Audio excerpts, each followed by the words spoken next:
When it comes to business meetings and negotiations, there's nothing more powerful than leverage. But leverage also has a great amount of power when you're playing DB and you're covering on the field. I'm talking to you about leverage today, and I'm going to explain it in under 5 minutes.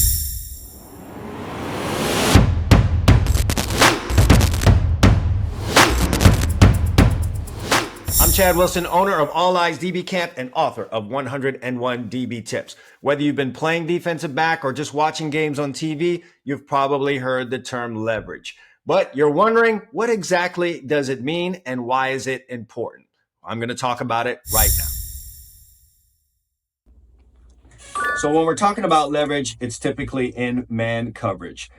In this example right here, we have a 2x2 set.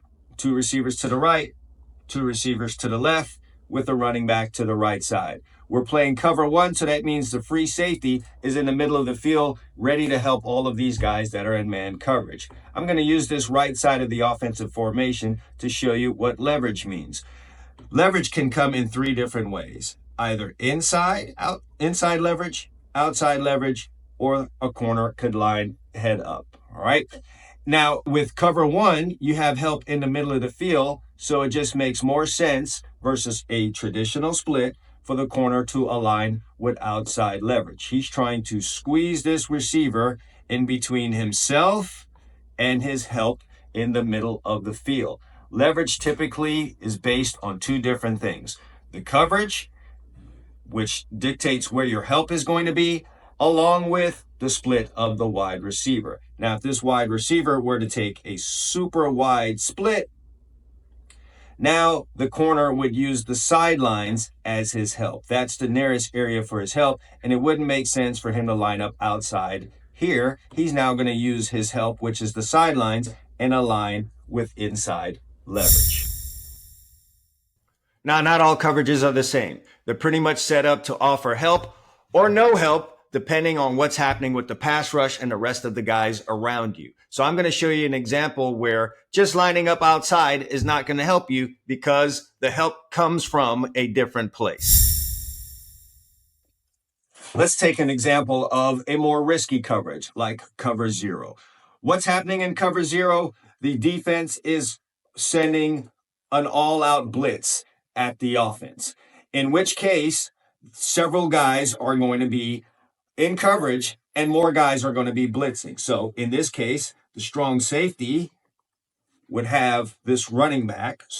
He's going to have this running back. The free safety now, instead of being in the middle field to help out everyone, is going to be covering this tight end. Nickelback will have this receiver. Cornerback would have this receiver. So now how do we want to line up? Going back to our example with this wide receiver, remember in cover 1 where the cornerback would align outside because he was expecting help in this part of the field? Well, he doesn't have that anymore. After all of these guys are rushing and the free safety is in man coverage, there's no expectation of help in the middle of the field. That means this entire middle area right here is open if you allow the receiver to get there. In that case, instead of aligning in outside leverage, the corner is going to want to align in inside leverage. That prevents this receiver, if we do our job, from getting into this area where there is no help easily. We're trying to force this receiver out here into a smaller area where our help now is either the sidelines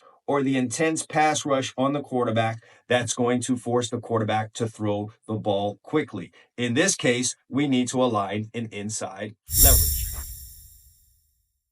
So you say, I got it, coach. I understand why I would need to be outside sometimes, and sometimes I need to be inside. But why would I ever want to be head up?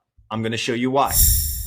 If inside leverage is to prevent a receiver from going inside and outside leverage is to try and prevent him from going outside, then lining up head up is going to be to keep the receiver from getting over the top of the defense. And when would that be the case? We'll take an example like quarters. In quarters, basically, without getting into all of the details of it, this guy's responsible for a fourth, this guy's responsible for a fourth, this guy is responsible for a fourth, and then over here, this corner would be responsible for a fourth. a deep fourth, a deep 1/4. That's why it's called quarters. There's a bunch of other parts to this defense that get a little bit more complicated. I'm not here to explain that.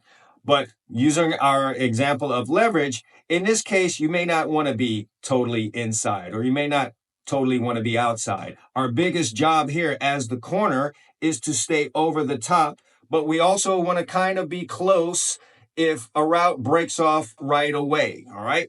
But in this example, this guy ultimately is going to be responsible for a deep 1/4. He doesn't want to let this receiver get over the top of him. So in this case, aligning outside might give this receiver an easy access into this area. If he aligns inside, that would give him easy access to this area where he could run away from the corner. But if the corner aligns head up, he can kind of stay right down this middle over the top where he can easily get here and easily get here, plus stay over the top.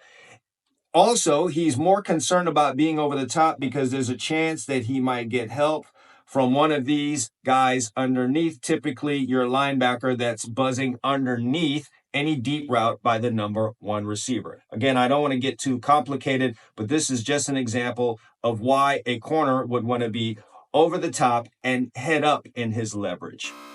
And that's it. That's your 5-minute explanation of leverage. In conclusion, leverage can either be inside, outside, or head up, and it's based on the coverage that's called as well as the alignment by the wide receiver. Now, all of these coverages that I've explained can be run different ways by your team, by your coaches. But one of the more important things to understand from all of this is that knowing your job is just not enough. You've got to understand what the other guys on the field are doing because you need to know where your help is in each and every coverage. And leverage, this video should have helped you to understand why that is important. So as you're out there learning your playbook, make sure you know your job, but you also need to know the jobs of the others around you so you know where your help is so you can line up correctly and put yourself in the best position to make plays. Also, if you're trying to make plays, there's my book, 101 DB Tips, chock full of information on how you cover, whether you're a cornerback, nickel, free safety, helps you with watching film, training in the off season, press man, off man, just about everything that you need is right here in this book. And if you're really trying to level up your game, join the All Eyes DB Camp members area, putting videos and explanations in there every week, over 200 posts talking about coverages explained. There's quizzes in there. I break down strategy, technique, all of the great things that you need to be a super great DB on the field. And if you're trying to look the part and you're trying to wear stuff like this hoodie that I've got on, well, this is a special edition hoodie. This one's not available to all, but there's a bunch of goodies in there and stuff for you as a defensive back to wear. So not only are you out there being the part, you're looking the part. So join us in the All Eyes DB Camp shop. Got a link to all these things down below. I hope you enjoyed this video, that it helped you out and improved your knowledge.